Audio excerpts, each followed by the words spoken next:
آدمایی که هیان میگن کار کنی هیچی نمیشی، کار کردن که بوی نمیشی، یک گپای سخته میگن. کار کنی اگر میشی همه چی میشی. من کار کردم گیمرای شدم راستی گپ. انا کار کنم اسیدو تا دندون 16 تاش برق کار کنی میشد ده. من خیلی دیدم تا سرم کالش برفته است. اینا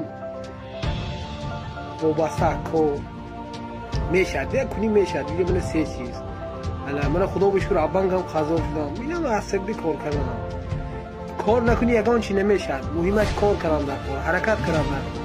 من پیش بال خانت های داولینی های همش اساس یکی. یک سال به سراد همش نمیشد. من دومی 10 سال 2 سال اگر ادوشی کار کرده باشم من همین قد چی شد که برای سر کار شد. من یک شغلت دندون برفتگی.